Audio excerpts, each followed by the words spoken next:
All right, everybody. Thanks so much for stopping by another episode of Real Estate Titans, sponsored by Lionbolt Media. I'm your host, Greg Fowler, traveling throughout the marketplace, interviewing the top professionals in our field, essentially gathering insight, inspiration, what really drives and motivates these top producers above and beyond everybody else, and what I'd like to consider a real estate titan. Now, our very special guest and feature titan for episode 297 from beautiful Raleigh, North Carolina, none other than Erica Sizemore. Erica, thank you so much for taking the time. It's an honor and a pleasure today. Honor's mine. Thank you, Greg. Oh, this is incredible. And before we went diving into this episode and hit the record button for everybody to tune in, Erica and I were just chatting about, how people get connected. And we have a mutual acquaintance here. So you know who you are. I might not mention your name, but I'll probably reach out to you after. Thank you so much for connecting me with Erica. I know this is going to be an incredible episode. So, Erica, if you're all right with it, let's just dive into the series of questions. Let Sure. everybody know who you are, your journey, your story, your passions, and kind of what leads you up today. So the first question is your origin story. It's kind of the hero story behind it. So anybody who doesn't know you yet, or the ones Yeah. that already do and love you, let's just kind of talk about who you are, Yep. where you came from, what got you into the business, and kind of what led you up to today. Let's just kind of go through the details. It's actually some of the best stuff, and it plays well into what I do for clients and with others in the business, and really what I like to project. So it's really well positioned to intro. Love it. So I can go back to when I was a kid. Oh, yeah. There's always the good stories when you're a kid. I had parents that loved to do stuff to the house. I laid tile with them, but I loved houses and I draw them for hours. I thought I wanted to be an architect. We'd break into houses that were being built in our neighborhood just to see them, Yeah, just to yeah. check it out. But I never was going to be an architect, and instead I went into communications. And I worked for a real estate company on the back end, on the Okay. marketing side. Get So out of that was kind here. of fun because I could see it. But I got recruited to finance later for marketing. And, Okay. that's a big switch. Like I Yeah. go from, yeah, I'm going to design houses and I'm going to design newsletters. And then now all of a sudden I'm working with wealth management and I'm working with financial clients. And Wow. someone saw something in me and it was amazing. And I spent, I'll call it this, it was the second career in Okay. wealth management for 12 years. Wow. And I was so impassioned by this. I'm a big dork, okay? Yeah, I love it. I want to hear uh, it. Spreadsheets and analyzing real liability on real assets, real estate. I mean, because look, I loved houses when I was a kid, So good. and so my husband said to me one day, he said, and he was in the business too. He Okay. said, "You're doing a lot of advising on real estate, and you don't have a license, Erica. Shame Ooh. on you." I mean, even though I had a bunch of other licenses, right? Sure. And so I went and got my real estate license. I studied at 4 in the morning every day before full days of work and raising Wow. kids and all that stuff, Mm. and got my real estate license just to be able to be credible, right? Not even to sell real estate, everybody. Like Unreal. zero was my plan to sell real estate. And I went to our office and needed to hang my license somewhere, right? You get licensed, you get your number, you're ready to put it somewhere, and all I was going to do is hang it. Okay. Yep. And my office, which in the wealth management world, you need lots of, liability, red tape. They want everything to be it's highly regulated. Sure. And they said, yeah, well, great for you for getting licensed, but we don't like that. You Ooh. have to pick. Do you want to stay doing this or do you want to pursue that? And it took Interesting. like a lot of self-reflecting and as a Yeah. household reflecting and what Hmm. I wanted to do and why I wanted to do it. My husband said, "This is your passion. You love this for whatever reason. He doesn't understand it." And he said, "Go for it." And that was almost 7 years ago. Oh my And it's gosh. been just a bullet, Mm. from there, gunshot of just, changing all the career direction and focus. But the amazing thing, Greg, is it's Yeah. not that different.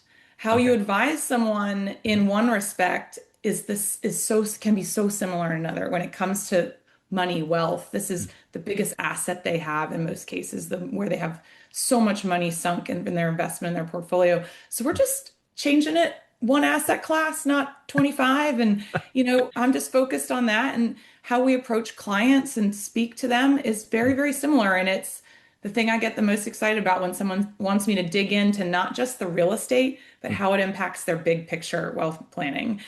So that's really what it was. And it's hard. You just think through all the little breadcrumbs along the, golden road, and that's how Mhm. it ended up there. And now this is Wow. my third career, let's call it, and can't imagine doing anything else. And I'm sure it'll wear me out one day, and that's going to be the last thing I do. No, So, no. yeah, that's Erica, it. I love that intro. And again, the attention to detail is so beautiful because it lays the foundation. Yeah. Going back at a very young age. And, I think there's a lot of people, not that everyone's breaking into homes and things like that, but Yeah, I I mean, resonate. it was like Yes, little kid breaking in. yes, yes, You yes. really just weren't supposed to be there. I wasn't breaking laws or My anything. brothers and I did the same thing. And so that's what I mean. I know there's so many people that did the same thing where there was houses popping up and you were curious about the construction and all Yeah, tools and all the different things that were happening. So that's so cool that you would mention that. yeah, And from your now third portion of the career, the prior two, it's such a melding of incredible skill sets from marketing to advertising and then to wealth management and financial planning. I mean, all of that directly connects and impacts real estate in such a big way. So it's just stacking levels of knowledge and experience into what you do now, which is amazing. yeah. And I'm sure that your clients and everybody that's in your ecosystem feels and understands that importance, just on a regular basis. And obviously, your record and all your awards and accolades speak for themselves. So it's just incredible the heights that you have been able to accomplish in the 7+ year time frame so far. And gosh, Erica, you're not even at that spot yet. I mean, there's so much more to go, and you've already done so much, which is amazing. Thank And you. I want to dive into kind of the thought process to take you back into that. So you had that ultimatum of staying in the financial, division, wealth management with all the different series. I mean, I saw online series 6, 66, 31. Like, I mean, 12 years being in that space. Yeah. What was going through your mind before you made the leap into Yeah. real estate? I want to dive into that because I know there's lots of people that are experiencing that or have in the past.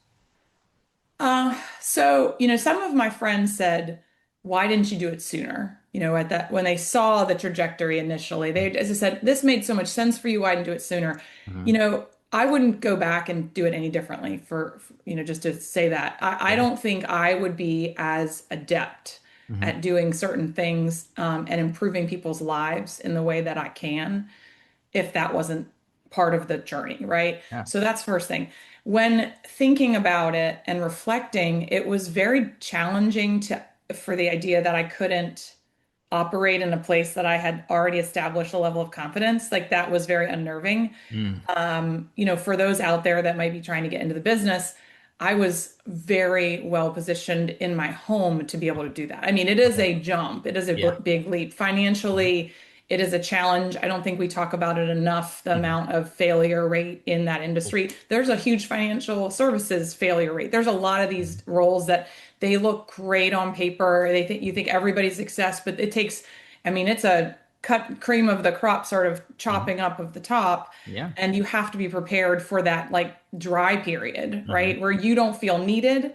You Yeah. don't have people clamor. I hated that, the Oh, transition. I hated that, not oh feeling yeah. like I had 100,000 things to do on my plate every morning. Uh, I was okay with it because the relationships I had could still be the relationships I had. And that's where you build some business. My business doesn't predominantly come from where I lived before, lived the space I lived in before. mhm. There's a lot of reasons for that. Yeah. I probably have a client a year that knew me through there. Okay. But it's all those little things that I took away from it.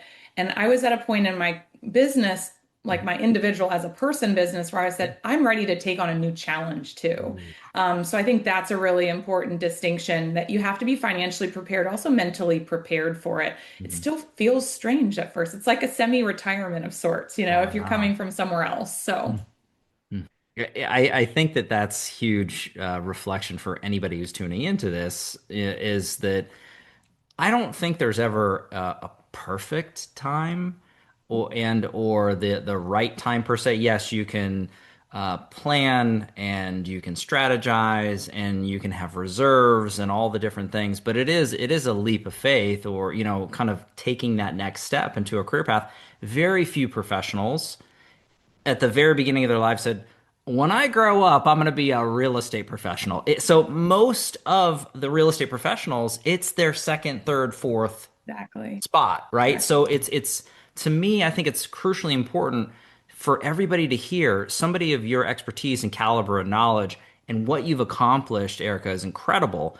But you didn't start with that, right? So it Mhm. takes the first believing in yourself and then doing the activities that are going to yield the results and then ultimately be consistent.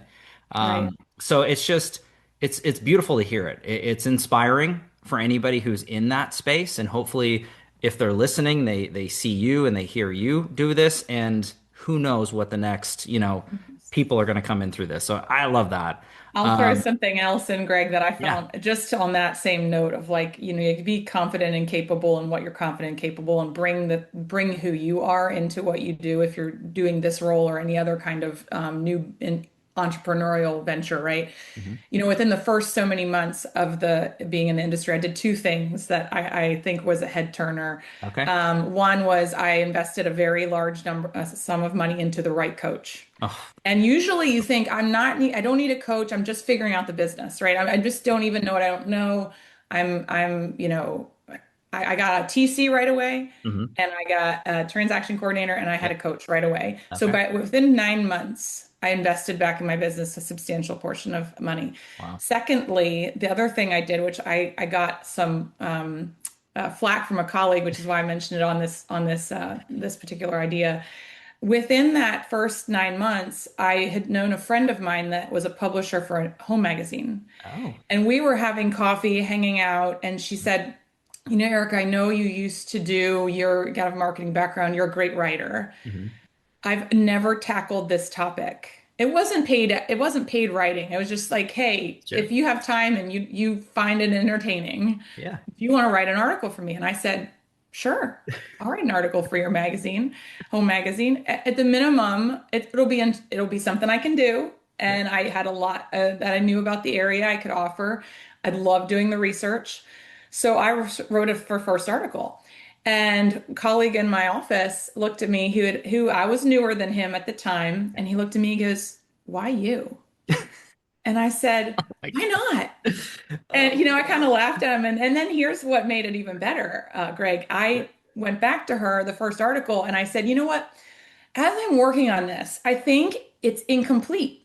It Hmm. needs to be a series. There's just too much to unpack here." So I started writing for this magazine quarterly for 3 years. Wow. And immediately then gained credibility with clients, had a wealth of knowledge that I Hmm. could equip myself with, Yeah. where we couldn't just AI write things. Like I had to Right. do the research. I interviewed one of our largest developers in the community. I Hmm. interviewed the guy that, had written for the food, retired as the food critic for 30 years. He knew Hmm. all about the market. And Wow. when I take clients out today, I have so many nuggets of bits of information I love to collect and Hmm. offer, but it came from that experience. But also on paper, my website immediately had quality content and I thought, wow. Powerful.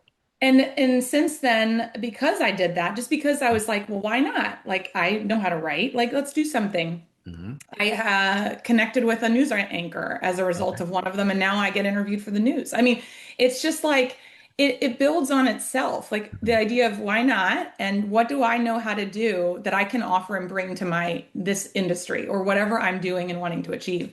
And it really created a huge opportunity. It was a door opener in Yeah. many respects for me. But I love that you'd mentioned that, Erica, because so many people are looking at what's the best structure and how do you kind of start your career and work your way through the process. And it's through hard work, consistency, determination, all the different things that people like to throw out. But giving the detail is you had a prior relationship that you maintained and had conversation with, and you also had knowledge base to serve the need of that particular opportunity. You Right, could have said no to it, or you couldn't have been prepared for it, and it would have been offered to you in the first place. So there's lots of things that you did before that opportunity came into place, and then when it right, did, you decided to seize it, and right, regardless of what was happening. right? It wasn't compensated anything that way. And to your point, everything that we do, it doesn't have to be these massive grand activities. It's these little things throughout periodic every single day, week, month, year that compound. And that's what you're talking about here is doing the activities that are going to bring you to the place that you want to do, providing value and Right. knowledge. It's a beautiful thing. So take us through that. So early on in your career, you mentioned bringing on incredible talent to guide you, which most people they're nervous about investing that way, but all of us know that that is the number one investment is in Right. ourselves. Hmm. So what inspired you to do that in the first place? And then let's kind of move down the line in your career path as well.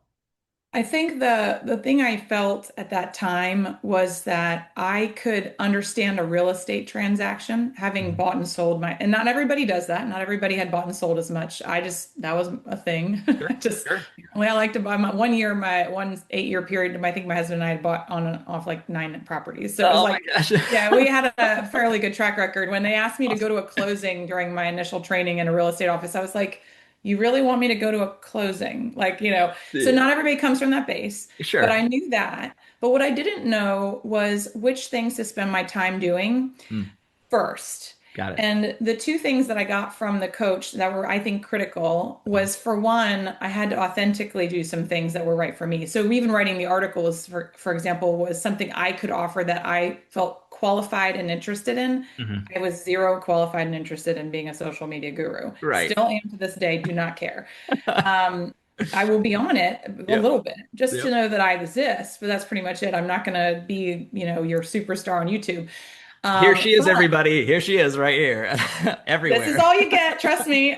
You're welcome. You're welcome. Yeah. And then the other thing was how to articulate my value differently. Mm, Because again, I understood a real estate transaction. I understood pricing real estate, to be honest. I mean, that mm, early on, I had a very strong understanding of it and then data background from finance. But yeah. how do I communicate that where I can sound different to a prospect? Mm, And that coach helped kind of funnel the mhm, ideas that I had about myself, the ideas I had about my business, and come up with a way that I could articulate it. And having had mm, that marketing background, I thought, this is important because yeah. if I don't do this right from the get-go, the rest of it will fall, it will not be consistent. It won't be Mhm, building in nature. It will yeah. be that I'm coming to correct something later, and I Mm, didn't want to correct it after the fact. I wanted the reputation and the experience to be consistent with the message. wow.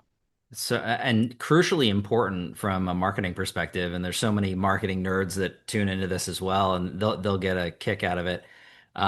Really understanding, setting the foundation for that message and being consistent physically and digitally is crucially Right. important. And to your Exactly. point, you're setting that tone. It's just like when you're speaking with a buyer or a seller and really setting the expectations up front and communication and all the things that are going to be done. Some of the most important things are unspoken. And it's just the Yes. way that we show up every single Right. day. And it puts people at ease. It continues to build trust. It's just one of those things where they see your face or they see your brand in and of itself, and they know exactly what it represents. And when they're Right. ready, willing, and able to transact or refer, you were there. And so Yeah. I love the fact that you identified that way, or like, not surprised with your background. I mean, that makes perfect sense. Most real estate professionals don't have that, so it's tough. It's tough for them, you know? Well, and if you don't, I mean, or if you don't have the money to invest in it, I mean, the best thing I always suggest to others is go somewhere else and ask them. Hmm. Ask someone else that knows you well or that has dealt with you in another business capacity what they see in you that is of value to someone else in any kind of, relationship-based, trust-based business. And when I even did this externally, I was surprised with one of the words that were used for me. I would never have used that word. Not that it was good or bad. It wasn't. It was good. But Sure. I said, that's not even how I classify myself. So it was better that I knew that than operated as if I was trying to create the dialogue. It is not something that you can just contrive for yourself. It Mm. has to be organic. And sometimes you're not the best person to, speak to it because Right. it's interior, it's in here, but it's not who you are out here. Yeah. So, Yeah. Sometimes you're a little too close to the subject matter in and of itself right. to look at it from an outward eye. And we all look at ourselves a certain way, but what we see and perceive is not necessarily what the outside eye or mind does. So it's important to be in tune, take the time. I love this. I mean, this is massively important into that realm, Erica. But I want to go down the line here. So early on in your career, you're doing those things. Let me ask you about brokerage, if you don't mind. Sure. So Keller Williams, was it Keller Williams from day one? Was there movement through your career that Just way? once. Okay. Just Okay. once. I started with Coldwell Banker. Okay. We had an office here. I had a bunch of people I knew from the marketing years that were Okay. there. Yeah. So that was an easy pick. I Sure. said I wanted a national company, I Mhm. wanted a large company to be Sure. affiliated with. I think there's an element to it, which intellectual capital and experience and being on a network that's Mhm. valuable. So that Yeah. was something I valued. Not everybody has the same values in who they choose for their firm. Sure. That mattered to me. I moved to Cal. I interviewed a couple of years in. I interviewed a bunch of others, and felt that the Keller company was the best for me. Hmm. They have a very strong entrepreneurial focus. Okay.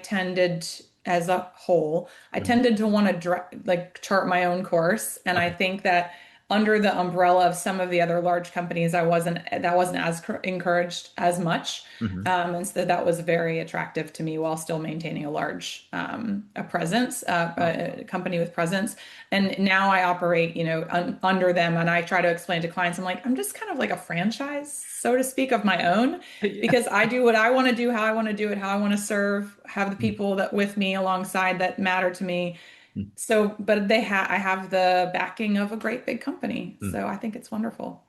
I love that, and why I always mention it is I think so many professionals who tune into this, they're wanting to kind of understand how the Titans are making their decisions, and where they go speaks, right? Yes, So it's kind of what we say we're going to do versus what we actually walk to do, and right. that's kind of where it comes down to it. And we've been very fortunate to have some incredible Keller Williams professionals on the show over the years. I mean, an amazing organization.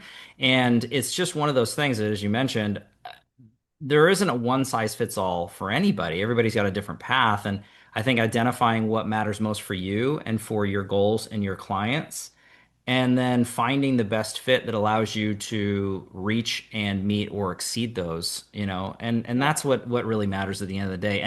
And correct me if I'm wrong, Erica, but you're in this every single day.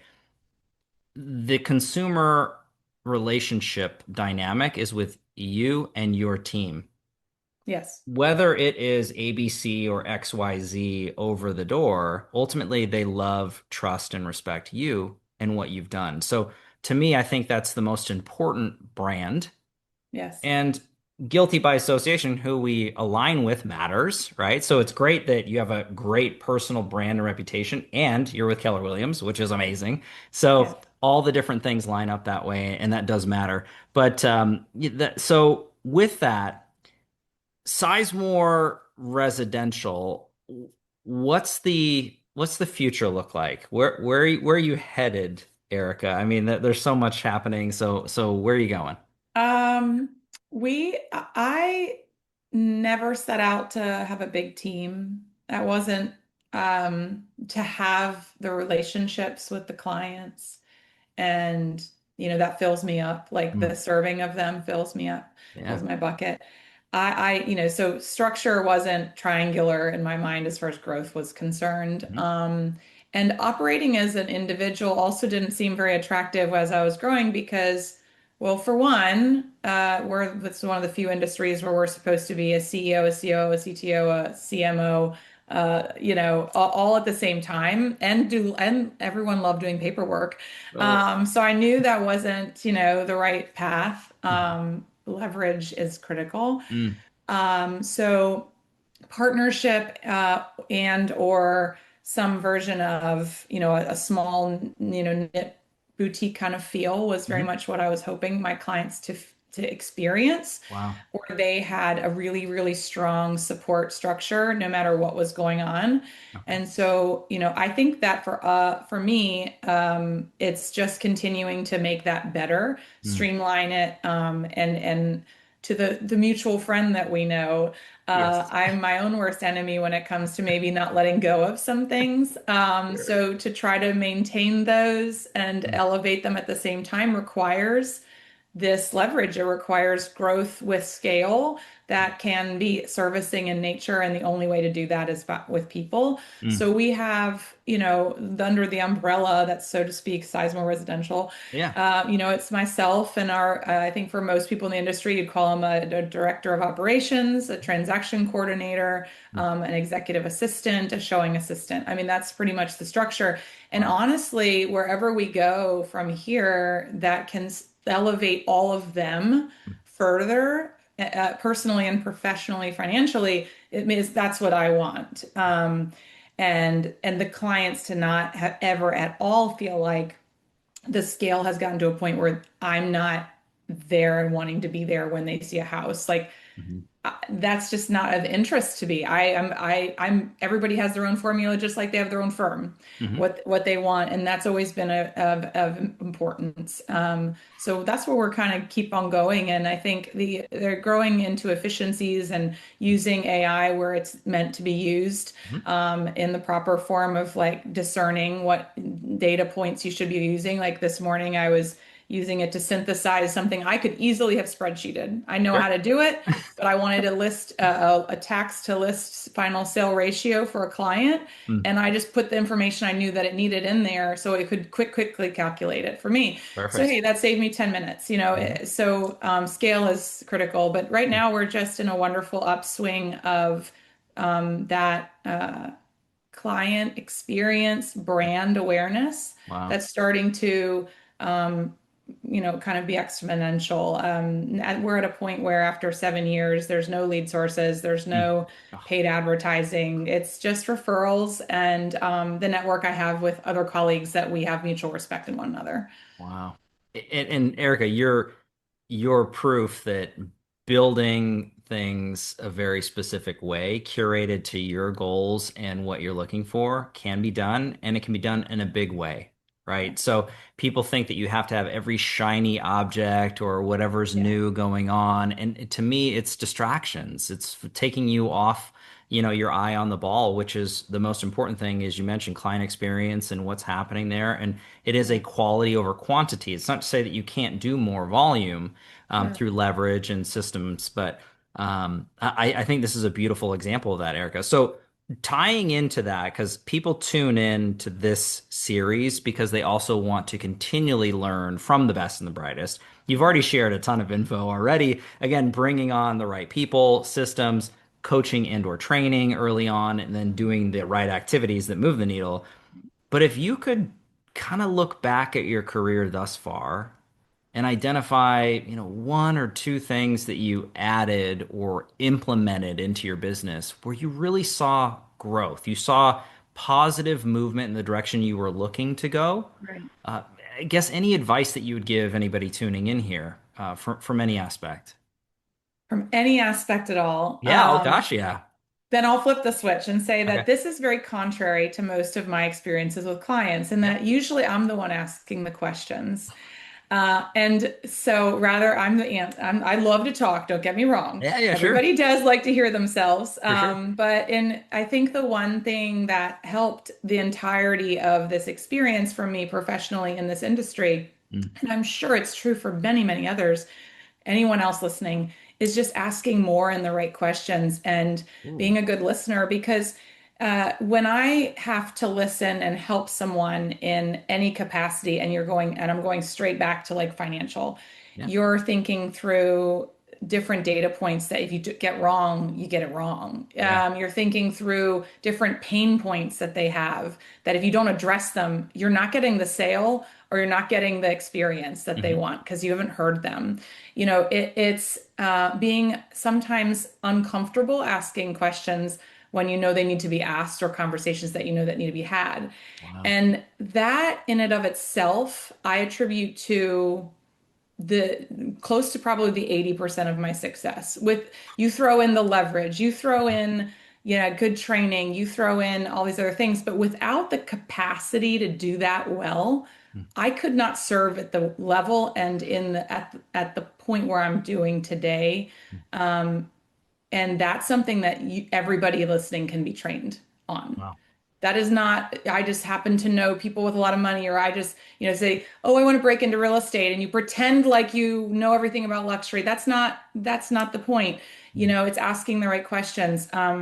You can say, well, I want to sell X number of houses, Mhm. and then you're trying to buy more leads. But that doesn't help you either, maybe, because you have to convert them, right? It sounds great on paper until you get the phone call or you get the meeting, and then you're looking at each other and you're talking about things that they don't really even, they don't care. Like, it's four walls and four bedrooms. Like, that's just okay. I mean, we all need the four walls and a roof. What Right. else is there, right? So just thinking through the lifestyle, the experience, and sort of what someone needs, and listening really well is, I mean, that's not only great on capturing client, that's incredible on negotiations. And without that, we wouldn't have the close ratio we have. And I don't say close ratio in the clients, I am thinking close ratio in the sales. Right. How do you navigate those difficult conversations? And if you put it on one thing, Greg, that's what I'm going to put it on. And Wow. we had a meeting a couple weeks ago, some training, that we had a panel, Mhm. and my friend laughed at me because they said at the end of the panel, they said, "What's one word for the audience today?" I was the last one, and everyone Mhm. had these dynamic comments, and it was Sure. it was passion, and it was this, and it was that, and I said patience. Oh, And wow. my girlfriend laughs at me, and she says, "You said patience." And I said, "Yes, because sometimes it's just waiting long enough to speak, Mm. or waiting long enough to hear what you need to hear, or waiting long enough that someone else has a chance to process Mhm. what you're saying to them." And that communication skill is something everybody today on this listening and can develop with some, time and attention and practice. And so that's what I'll share for that. That is some of the best advice that we've been given in the entirety of the series. And Oh gosh. and why I say that is because so many, and this is no disrespect to anybody who's been on the show, incredible people. There you hear a lot of the same thing. And there's patterns with success and, Sure. higher, individuals that are really driving, the directive. But the fact of the matter is that you bring it down to something that is so, I want to say, overlooked Yeah. in the mind of most people. They would almost assume that that's commonality, but Right. It's not. commonality or common sense really isn't that common. It's just No. not. So the fact of the matter is that you're emphasizing understanding the people that we're communicating with, really being there for them with attentive ears to listen Yes. and waiting to help guide them best by not just rushing through and saying your expertise and your knowledge because you've done it 1,000 times and they've only done this 3 times in their life. That goes across the board, not just for business. That's personal relationships. Right. Think That's about your right. kids or your spouse or like all the things. Like, listen, just Yeah. be present. Listen. I mean, it's changing people's lives. The ones that really understand what you said, and the ones that listened, as you're saying, Erica, they really have exponential growth and path. And the ones that think they know it all, they're too rushed onto the next one. They're thinking about a million things. Hurry, hurry, hurry. And it's that patience. Wow. I mean, Yeah. it is a virtue. It's not for everybody, but it is I a have virtue. ADHD too. Okay. Look, I mean, I think you have to a little bit. But Yes. it is the most amazing tool in what we're doing. And because the process of this industry and what someone's doing when they're working with us is so critical to them. It is so stressful, it's anxiety ridden, and being heard can just change the outcome meaningfully. And I took a nod from my prior work life when I start in a lot of meetings anyway. And one of the comments was told to me years ago in finance, ask someone what their first experience of money was, and it will tell you a lot about them. They'll explain it. They have a very deep, visceral response to whatever that memory is, right? Like mine was, I got an ATM card earlier than anyone else had it, and I had to keep track of all my numbers. And you think that my engineer father didn't help build this like crazy data driven like spreadsheet loving Awesome. girl here. But instead I flipped it into real estate. And when I meet with clients for the first time, a lot of times I ask them what their last or first experience with their real estate sale looked like if they've ever bought or sold before. Wow. That immediately tells you whether it was good, bad, what was bad about it, what they wanted to do differently, as long as you listen. Mm. And that's even before you talk about what they want to buy or sell. Yeah. What was your last experience like? Tell me about it. Mm. And that in and of itself opens up wonderful conversations where you can add your expertise in by way of helping to understand what their problem is. Hmm. Because without understanding their problem, you're not really doing anything for them. It doesn't, there's 100 people that can come through their door, Hmm. but they really want to know how you'll impact their particular problem. Right. It's not just about a buy or a sell. Mm. So, Wow.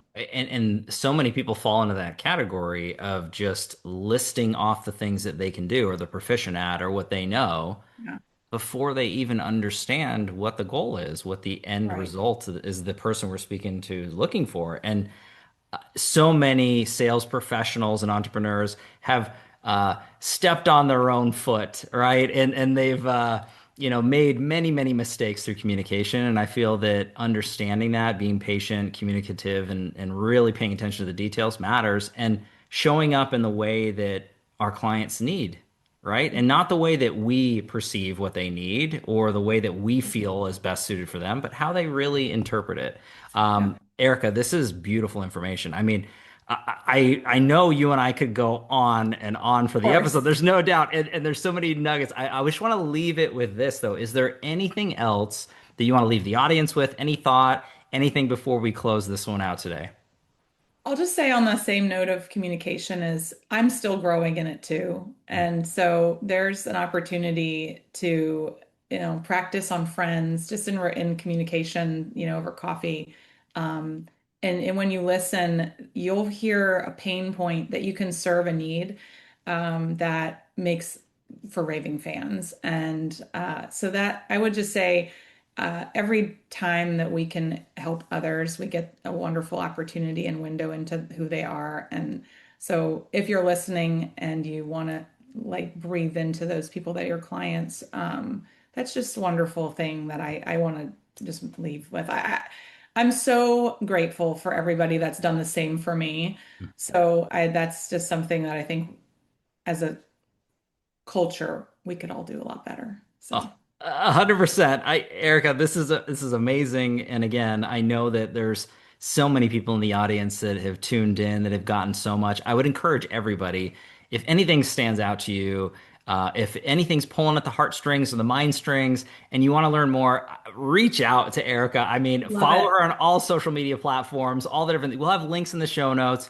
Please send and show her some love, as always, for her taking the time to just being here and sharing her story and knowledge with everybody else. And I know that was just a fraction, but at least we got some of it, Erica. So thank you again Thank for you. taking the time and jumping on today. It means a Love lot. the opportunity. Thank you, Greg. So appreciate it. This is awesome. And again, everybody, thank you as always for your time and attention, your love and support. If you like what we're doing with Real Estate Titans, don't forget to like, subscribe, all the things. I have to say it. The algorithm needs me to say it.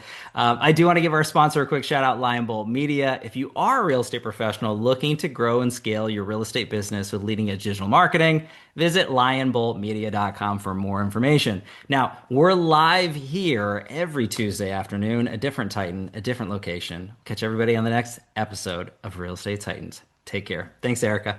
Thank you. Bye.